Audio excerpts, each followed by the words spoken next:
An author and a photographer tell the history of the holiest city on earth in a new book. It contains some of the oldest photographs of Jerusalem ever taken. The book also explains what Jerusalem rising means in terms of biblical prophecy.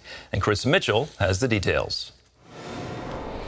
Author Doug Hershey uses past and current photographs to show the extraordinary transformation of Jerusalem over the past 175 years. The book continues Hershey's unique look at prophecy and the Holy Land. Much like Israel Rising documented the revival of the land, Jerusalem Rising is documenting the fulfillment of, or at least the beginning processes of these biblical prophecies about Jerusalem being restored and what it's leading to. Hershey and adventure photographer Eden Ram comb the city for just the right angles to capture its past and present. Eden climbed up the top, there he goes.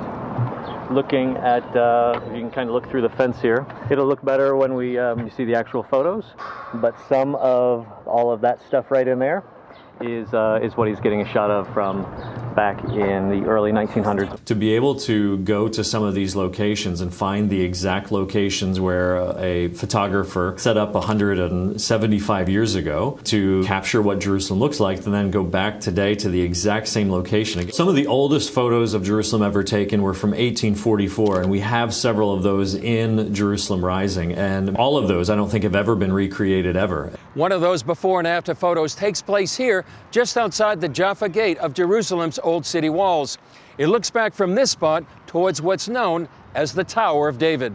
Hershey says most any city on earth may look different over the course of 100 years, but Jerusalem is unique. There's no other city on earth that's had its history foretold, from its destruction to its desolation to a revival as a world player. So to be able to see all of that beginning to unfold in our day is really amazing. And so that's a lot of what's been documented in Jerusalem Rising. Hershey says some of those prophecies can be seen on the streets here. In Zechariah 8, God says that he's going to return to the city and he's going to dwell with his people, which is a profound statement for one of the prophets to say, that God's saying, I'm going to return to Jerusalem and dwell with my people. He says that the old men and old women will dwell safely in the streets, leaning on their canes, and the children will be playing in the streets, and the nations will begin to flood to Jerusalem. And before COVID, Israel set records for tourism. Never before in history have the nations flooded to Jerusalem the way that they are in our day. And now, clearly in Zechariah 8, it's in the context of coming to worship the King in Jerusalem, but it's undeniable that these are very beginning stages, historically, that we're seeing unfold in the city that have just never happened before. Hershey says if we want to understand Jerusalem,